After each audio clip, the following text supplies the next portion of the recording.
It doesn't matter. Here's the drill. Put it together. Here's the drill. Might as well have proper station.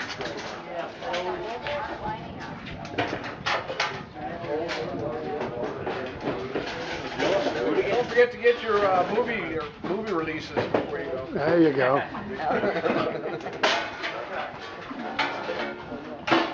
There you go. There you go. I'll tell you what, we're gonna have to, what we'll do is, see if we can get anyone to try that. Yeah, that's the template for the outer. Oh, I see.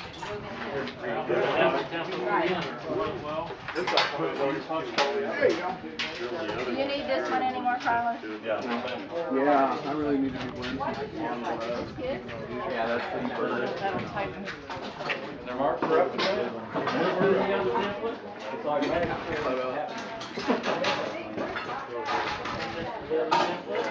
Carlos, you want to put What we're trying to do is flow from. This is the end of this.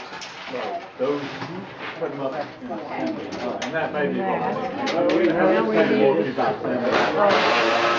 It's actually going to go. Maybe. I may loose. I think I'll loose fit them and hand them on. Somebody's going to have They've got another. They got it going over there. They're doing the bottom. They don't fit. You could throw out a Yeah. round. Yeah, also there is an orientation to this. Yeah. 4-inch and 5-inch So the outer tube is how many inches long? Oh, the outer one was 30. It's 30 inches. Yeah. Okay. Hey, was this a 4-inch side? Was this 4 or 5 inches? We're doing 4 inches. Okay, all right. 3 quarters, so 4, so 23. Yeah, so it's That's the 10 inch is 27. 27 and how and the 12 is and the 12 is 30. 10 is 27 and 12 is 30. 24.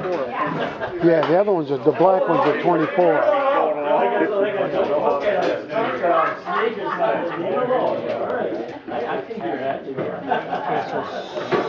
So 54. 4 inches on this, right? This is where the heat's at. I think it would be better to just You have got one more? Is that all of them? No, we got one.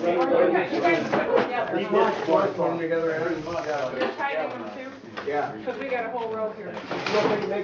So this is 5, right? Okay. Well, I'll be able to find them. Yeah, we'll have to just check. 2, Yeah, just, if you got them, just put them right here and then. 54.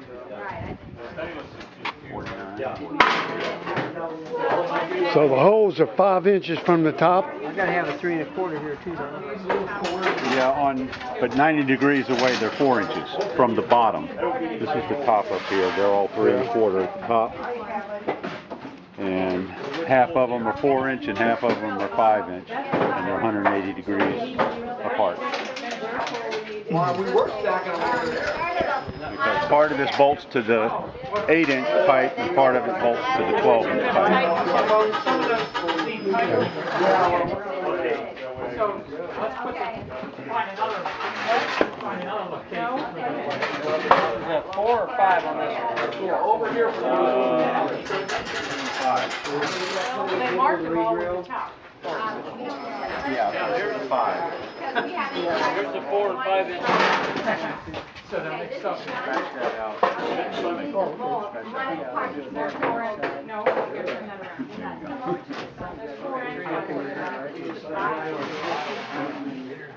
That's it, right here. Well,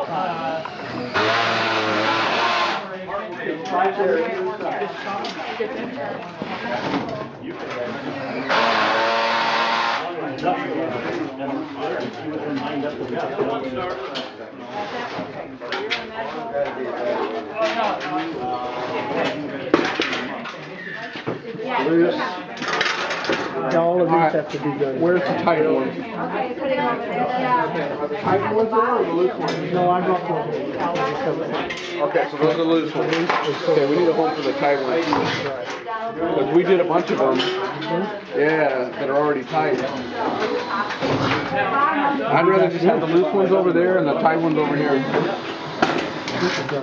That one's tight. That one's tight. That one's tight. That one's not. This one is.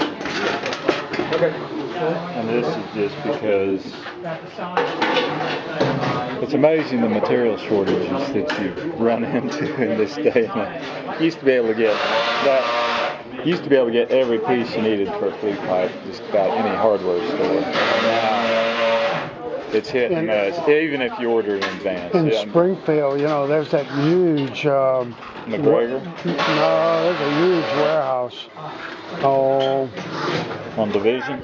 yeah, I think it's on Division. Hey, Rick, McGregor. is it McGregor? Yeah, that's where we get a lot of it. Yeah. McGregor's the best one I've found.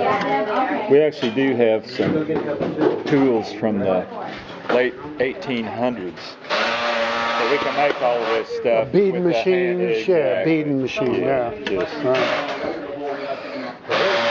You fellas, I gotta talk to you about the fuel, making fuel, or biomass for fuel.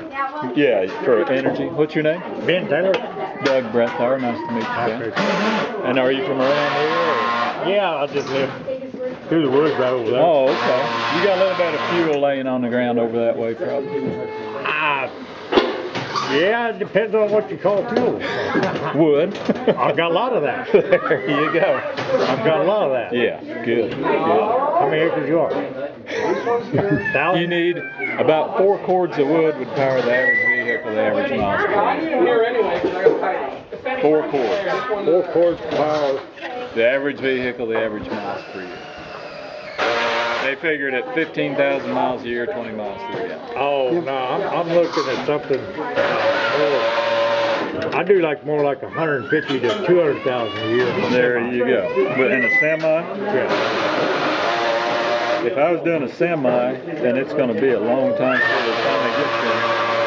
But big round bales, you know how the bale trucks you just load? If I was running a semi, get a big, just have a semi that works like a bale bed and stick that big. Switchgrass has every bit of the energy in it that wood does, and you could load that big bale up there, auger it into your cooker, and run semis on a little bit of heat so it moves the switchgrass. That's a long ways.